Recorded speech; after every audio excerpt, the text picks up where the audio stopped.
Kan problem Anies adalah problem elit, bukan problem massa. Massa tidak masalah, tapi elit yang bermasalah. Apalagi elit yang berusaha menggagalkan dia. Intinya adalah kalau Prabowo tidak menggunakan kekuasaannya untuk menjegal Anies, maka Anies menjadi calon potensial untuk menang. Nah, disinilah perhitungan Kaisang. Karena begini, kalau Jokowi tidak lagi berkuasa, apakah Prabowo mau sharing power dengan Jokowi? Enggak, karena watak kekuasaan itu tidak mau dia membagi kekuasaannya. Itulah sebabnya yang dimunculkan adalah Budi Satrio Djiwandono, bukan Kaisang yang menjadi calon presidennya. Budi Satrio calon gubernur dan wakilnya Kaisang. Itu aja, ya. Itu saja sudah menunjukkan bahwa bagaimana orang lebih menempatkan terah Prabowo nomor 1 dibandingkan terah Jokowi.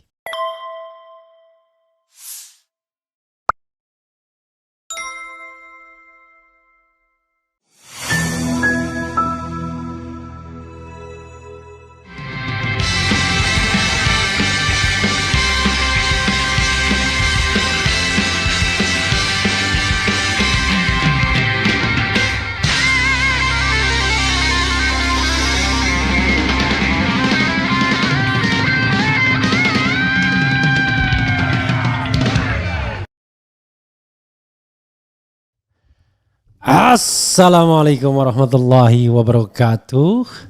Sobat RH sekalian, jumpa lagi kita di channel yang keren ini. Keren cadas. Ya, sobat RH sekalian, memelihara semangat ya. Saya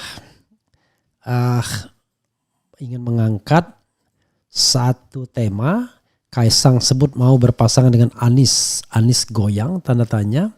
Begini, memang itu sering antara serius dan tidak, kita tidak tahu. Tapi dalam politik itu candaan itu bisa jadi hal yang serius. Kenapa? Ini nanti ada rasionalitasnya kenapa Kaisang tertarik sama Anies. Itu hal yang kita akan lihat ya. Oke, kita harus lihat. Jadi reading between the lines, bagaimana membaca di antara baris-baris perkataan yang dilontarkan itu. Tapi sebelumnya saya akan membuat polling mengenai setujukah Anda Anies berpasangan dengan Kaisang di Pilgub DKI, di Pilgub Jakarta. Setuju, tidak setuju, dan C saya kasih setuju Anies tidak maju Pilgub. Jadi biar ada pilihan yang seperti itu ya. Oke. Kita bacakan dulu beritanya. Ini ada beritanya, tidak ngarang-ngarang ya. Soal Kaisang. Dan juga saya mendengarkan di acara TV mana yang dia talk show-nya luar biasa ya. Coba kita bacakan. Dipromosikan Gerindra, Kaisang pilih duet dengan Anies Baswedan. Sebagaimana diberitakan fifa.co.id ya. Kita bacakan.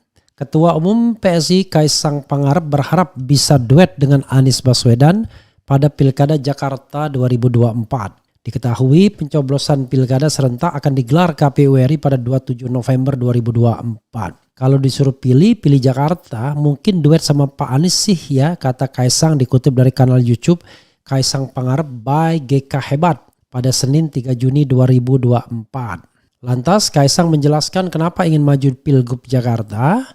Saat ini Kaisang menyebut sebagai Ketua Umum Partai Solidaritas Indonesia yang cakupnya seluruh Indonesia. Posisiku sekarang adalah Ketua Umum Partai, berarti aku ngurus 38 provinsi di seluruh Indonesia. Kalau aku jadi Wali Kota Solo, aku ngurus 5 kecamatan. 5 kecamatan di mana itu isinya 600.000 orang. Kan PSI lebih dari itu, kata Kaisang. Putra bungsu Presiden Jokowi itu pun menegaskan keinginannya untuk maju di Pilkada Jakarta lantaran PSI memiliki kekuatan kursi yang cukup banyak di DPRD. Ya ini 8 itu sih sebenarnya kecil juga ya. Karena memang rata-rata yang satu-satu cuma P3 dan Perindo ya. Yang lainnya 8 terkecil, ada 8, ada yang 10, ada yang 15, ada yang 17, seperti itulah ya. Ya kalau Pak Anies mau kan posisinya Pak Anies belum ada partai. Sedangkan aku di Jakarta ada 8 kursi. Bisa maju kalau mau, kata Kaisang.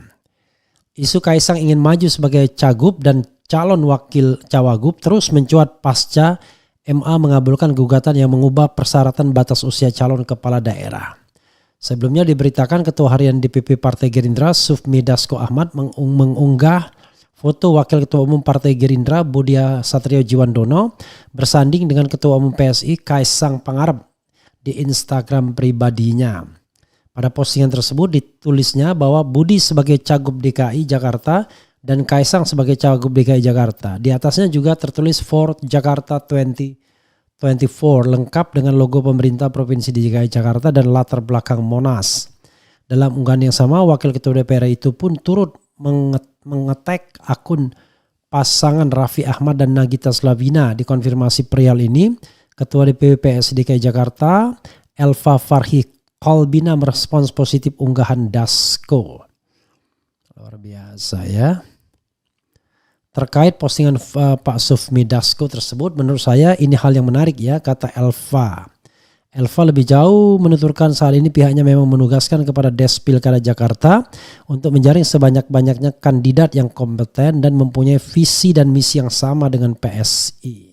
Oke, sahabat sekalian ya, kita bahas satu-satu. Gini, kita bahas dulu soal Anies dan Kaisang ini yang paling penting ya. Nanti putusan MK kan sudah saya bahas ya, putusan MA. Kira-kira mau nggak Anies ya? Atau Anda yang pendukung Anies kira-kira mau nggak? Kira-kira Kaisang serius nggak? Kita tahu bahwa pilkada itu akan menghadapi 2 fase yang berbeda.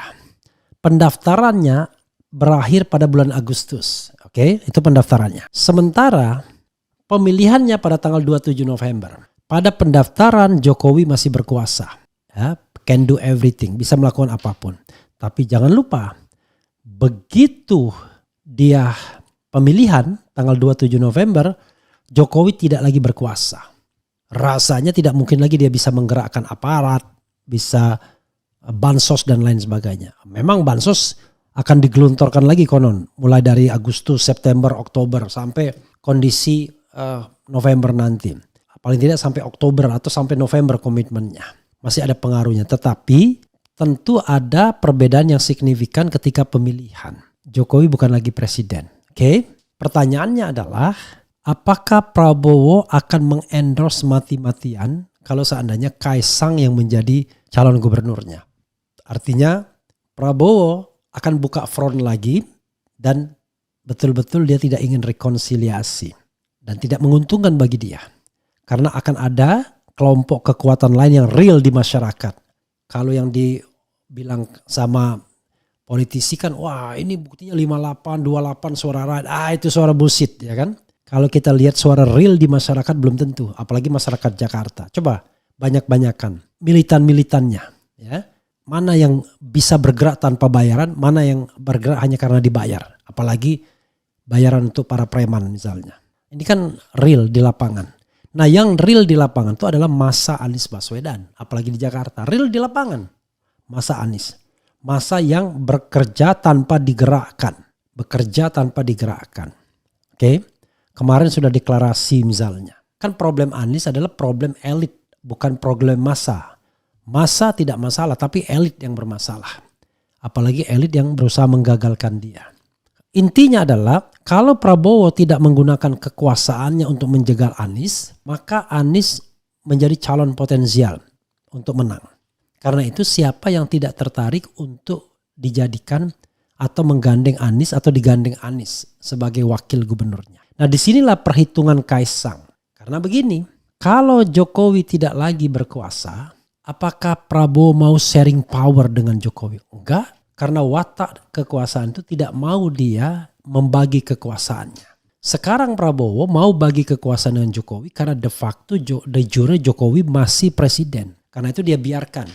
Tapi begitu Jokowi secara de facto dan de jure tidak lagi presiden, maka disitulah semua kekuasaan akan beralih ke tangan Prabowo. Dan tidak menyisakan Jokowi apalagi apalagi Gibran. Yakin itu saya, itu analisis. Tidak. Kita kan harus menganalisis secara cerdas, jangan menganalisis menurut penataran P4. Bangsa berbangsa, berbahasa dan lain sebagainya. Kita bicara mengenai politik real sehari-hari yang ada ularnya, ada kodoknya, ada ayamnya, ya kan, ada gentong babinya dan lain sebagainya. Karena itu tidak akan berbagi, dia akan ditinggalkan. nothing. Sekarang dia masih berleha-leha, para artis masih memuja-muja dia. Tapi nanti para artis akan berbelok, semua akan terserap ke Prabowo. Itulah sebabnya yang dimunculkan adalah Budi Satrio Djiwandono, bukan Kaisang yang menjadi calon presidennya. Budi Satrio calon gubernur dan wakilnya Kaisang. Itu aja, ya. Itu saja sudah menunjukkan bahwa bagaimana orang lebih menempatkan terah Prabowo nomor 1 dibandingkan terah Jokowi. Kan begitu.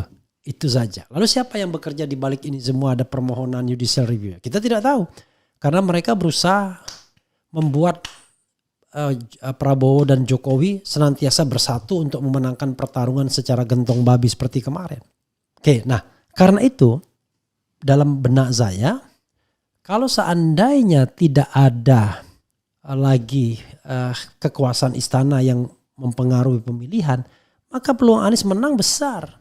Jadi dalam konteks ini tidak salah kalau Kaisang ingin digandeng Anies Baswedan instead of misalnya digandeng Budi Satrio dan lain sebagainya. Tetapi kalau Prabowo ingin memenangkan pemilihan segentong-gentongnya sebabi-babinya, maka dia akan lakukan seperti Pilpres 2024. Tetapi dia ya mudah-mudahan tidak sama bohongnya mengatakan Budi Satrio Djiwandono tidak maju, diperintahkan tidak maju. Artinya kelakuan Prabowo sedikit berbeda dengan kelakuan Jokowi yang suka mendorong terahnya keluarganya. Kita nggak tahu, jangan-jangan dia disuruh anaknya lagi misalnya Adit itu. Kita nggak tahu. Tapi intinya adalah dia sudah mengatakan jangan, Budi Satrio Djiwandono yang ganteng itu lebih baik di DPR saja. Artinya dia tidak tertarik untuk melanggengkan politik dinasti. Ya. Lalu apa nanti langkah Gerindra ke depan? Kita lihat Gerindra akan berhadapan dengan apa? Apakah polanya koalisi Prabowo akan berhadapan dengan koalisi Megawati misalnya. Dan koalisi Megawati mencalonkan Anies plus PKS misalnya. Lalu koalisi Prabowo mencalonkan siapapun yang bisa mengalahkan Anies. Atau dari terah Prabowo, kita tidak tahu. Misalnya Ridwan Kamil yang didorong. Ini menurut saya menjadi pemikiran. Prabowo barangkali berpikir, ngapain saya menanam bibit permusuhan dengan kelompok-kelompok yang kemarin beroposisi terhadap dia. Kenapa dia kemudian tidak berpikir, ya sudah lepaskanlah DKI sebagai relief. Tapi dia juga berpikir bagaimana dengan 2029 nanti kalau kelompok ini lebih kuat lagi. Tapi kan kalau kita pakai politik gentong babi ya kan tidak bisa apa-apa juga. Siapa yang bisa mengalahkan jaringan TNI dan Polri kalau mereka terlibat dalam proses pemenangan misalnya. Atau jaringan birokrasi atau jaringan negara yang bisa digunakan. Baik orangnya maupun resourcesnya. Menteri BUMN misalnya kemana-mana. Bisa menggunakan resources BUMN untuk memenangkan pasangan calon yang dia endorse. Jadi ada juga pikiran seperti itu ya. Oke, saudara sekalian, karena itulah saya kira apa yang dikatakan Kaisang itu ya bukan basa-basi. Ini hal yang serius dan kalau dia kemudian bisa merangkul Anies, maka ada politik rekonsiliasi di sana. Nah, masalahnya adalah apakah Anies tergoda atau tidak. Karena begini, tadi ya salah seorang kader PSI mengatakan nggak mungkin lah ya kita sama kelompok Anies karena Anies kan konservatif kanan. Kalau kita sebaliknya, loh berarti PSI konservatif kiri. Kalau konservatif kiri itu kalau konservatif kanan itu yang paling jauh itu Hizbut Tahrir mungkin ya. Kalau konservatif kiri yang paling jauh itu ya komunis PKI kan nggak begitu. Makanya kalau menggunakan istilah jangan ini kan. Politik kita pragmatis lah. Ada konservatif kanan, konservatif kiri. Di kelompok Anies itu nggak bisa dibilang konservatif kanan. Yang diinginkan itu adalah orang yang demokratis, yang bisa membawa nilai-nilai keagamaan dalam kehidupan sosial politiknya. Even agama non-muslim sekalipun. Artinya ada pertimbangan moral di dalam berpolitik. Itu yang diinginkan sesungguhnya. Karena politik itu tidak hanya soal jalan ke dunia saja, tapi juga jalan ke akhirat. Itu orang yang menggunakan agama sebagai kehidupan sehari-harinya. Karena itu menurut saya serius apa yang dikatakan Kaisang. Tapi apakah ini akan membuat Anies Baswedan goyang seandainya tawaran itu datang? Nih kami punya 8 kursi. Anda punya PKS misalnya, maka saya PKS dan PSI bisa bersatu. Kan? Begitu kan? Anies bisa nyalon, Kaisang bisa nyalon. Nah ini menurut saya tidak tahu apakah ini akan menjadi suatu bahan pertimbangan bagi Anies. Kalau menjadi bahan pertimbangan, waduh, saya mengatakan gawat. Kenapa? Saya tidak melihat soal konservatif kanan dan konservatif kiri sesungguhnya. Tapi soal value dalam berpolitik.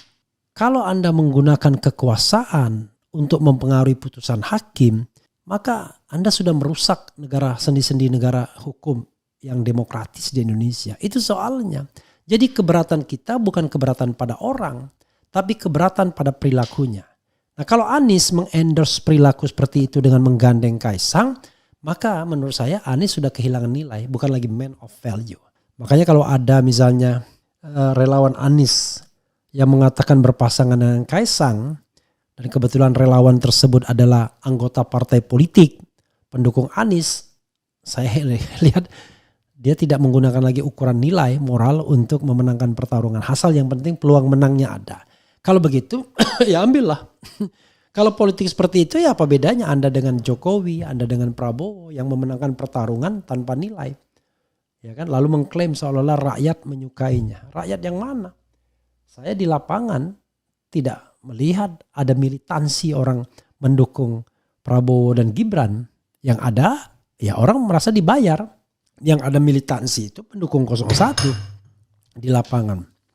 Anda lihat misalnya lapangan demonstrasi, mana pengimbangnya? Pengimbang sana masa bayaran, anak SMA dibayar, preman-preman dibayar misalnya. Berbeda dengan masa yang lebih genuine misalnya. Tidak banyak, ya itu soal momentum saja, tapi itu jauh lebih tidak banyak lagi misalnya. Nah karena itu Sobat Era sekalian, ini tetap menarik ya. Apakah Anies dan pendukungnya masih menjadi man atau woman of values ya? Ataukah hanya sekedar menganggap politik adalah seni untuk mengambil kekuasaan atau seni untuk bagaimana berkuasa? Kalau itu ditanyakan pada saya, mohon maaf, saya tidak pernah berpikir bahwa politik hanyalah soal kekuasaan. Bagi saya pribadi, politik adalah nilai dan politik adalah cara dan sarana untuk membawa kita insan yang fana ini ke kehidupan akhirat yang jauh lebih kekal. Saya mengatakan ini tidak klise. Ini adalah sesuatu yang harusnya dibawa. Buat apa kehidupan politik kalau seandainya kita tidak membawanya kepada kehidupan yang lebih abadi misalnya. Ya. Jadi itu Sobat RH sekalian. Coba kita bacakan komentar Sobat RH sekalian terkait dengan ini. Dan terima kasih yang menonton hal ini. Dan kita bacakan pollingnya dulu.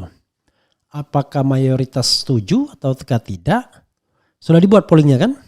Apakah Anda setuju Anies berpasangan dengan Kaisang di Pilgub Jakarta? Baru 716 yang voting, yang setuju 7%, yang tidak setuju 73%, kemudian setuju Anies tidak maju Pilgub 20%. Memang ini agak melintir sedikit ya. Karena orang menunjukkan ketidaksetujuannya dengan mengatakan nggak setuju. Tetapi begitu ada pilihan yang ketiga, setuju Anies tidak maju Pilgub, maka saya bisa pastikan bahwa approval terhadap pasangan Anies Kaisang ya tetap 7% saja ya. Jadi kecil sekali yang mau Anies berpasangan dengan Kaisang ya. Gak setuju lah bang, kalau misalnya Mas Anies mau saya bakal tarik dukungan buat dia, value-nya udah gak ada kalau Mas Anies mau dipasangkan sama Kaisang. Sekali lagi value ya. Karena tadi Anda masuk gelanggang dengan cara mengakali hukum itu kan menyakitkan ya. Setelah Wapres 2 periode, Mas Gibran bisa jadi presiden 2 periode bareng Mas Kaisang, baru Mas Kaisang jadi presiden ya. Kelihatannya dia mau mengalahkan dinasti Bung Karno ya. Tidak setuju Pak Anies bergandeng dengan Kaisang. Apa artinya negeri, apa artinya bangsa, dan apa artinya negara? Maksudnya apa ini? Kita pakai politik mereka aja dulu. Anies nyalon Pilgub, Kaisang wakilnya. Nanti kalau masyarakat udah nggak gagal paham tentang Anies yang katanya radikal-radikal, nanti tahun 2029 nyapres lagi jadi. Itu nantinya, itu Anda masuk dalam politik framing ya. Politik framing itu begitulah. Biar Anda menyerah dengan value Anda. Karena Anda di framing radikal. Anda di framing tidak toleran dan lain sebagainya. Saya radikal untuk tindakan-tindakan yang tidak demokratis, tindakan yang melanggar hukum. Radikal, tapi tadi. Jadi values-nya adalah values demokrasi, konstitusi, hak asasi manusia, dan anti korupsi. Itu values saya, 4 hal tersebut. Kemudian kalau terjadi berarti Anies sudah mati meski jasadnya masih bergerak di bumi. Politik apapun bisa terjadi. Kalau Pak Anies mau ke politik gubernur pilihan cuma 2 berpasangan ke sesama di posisi atau penguasa, Pak Anies harusnya menjadi alternatif Jokowi, akhirnya kalah juga. Apa maksudnya? Waduh, masa iya Anies sama Kaisang? Pak Anies jangan sampai tergoda dengan anak kecil ya. Kemudian endasku mumet. Kok Anies Aza yang selalu dibicarakan? Anies itu persiapan untuk 2029. Nampak kali Anies sangat diidolakan. Pintar, alim lagi orangnya. Enggak juga ya. Saya tidak pernah mengidolakan orang. Ya. Saya mendorong orang itu untuk berperang melawan ketidakadilan.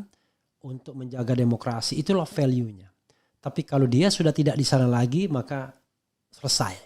Mungkin secara personal kita tetap bersahabat, tetapi secara value Anda tidak lagi berada pada hal yang saya inginkan. Kan sederhana kan. Jadi kalau Anies pragmatis hanya untuk berkuasa, yang penting menang ya, dengan alasan nanti setelah kita menang kita akan buat itu bullshit ya. Saya tidak percaya dengan orang yang menggunakan segala cara untuk berkuasa dengan alasan nanti setelah berkuasa dia akan baik. Akan begini, akan begitu. Kita saksikan Prabowo ya, dia menang dengan cara menggandeng Jokowi, dengan cara sebansos-bansosnya dan segentong-gentong dan sebabi-babinya. Tapi apakah dia nanti from the beginning bisa terlihat bahwa kabinetnya memberikan memberikan harapan? Kita lihat.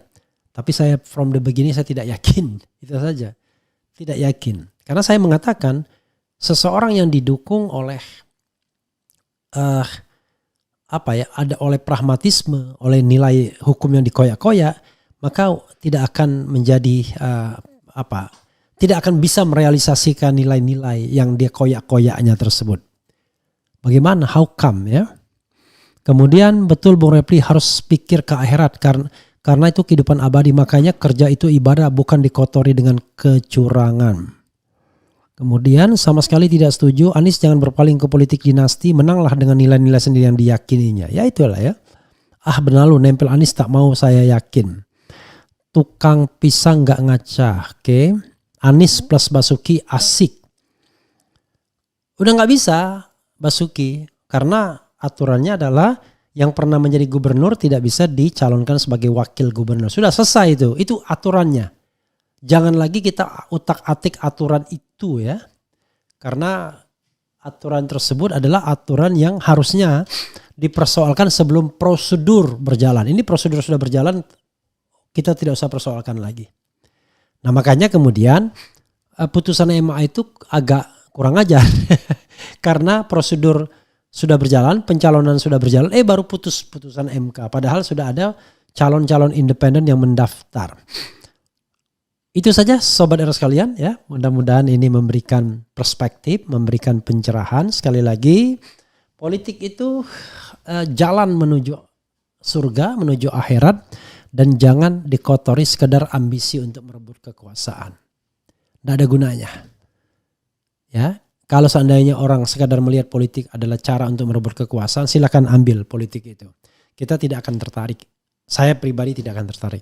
Tapi kalau melihat ini adalah jalan bagi kebaikan, pasti kita tertarik. Tetapi caranya pun harus baik juga. Itu saja. Wassalamualaikum warahmatullahi wabarakatuh. Keren, jadas. Dia.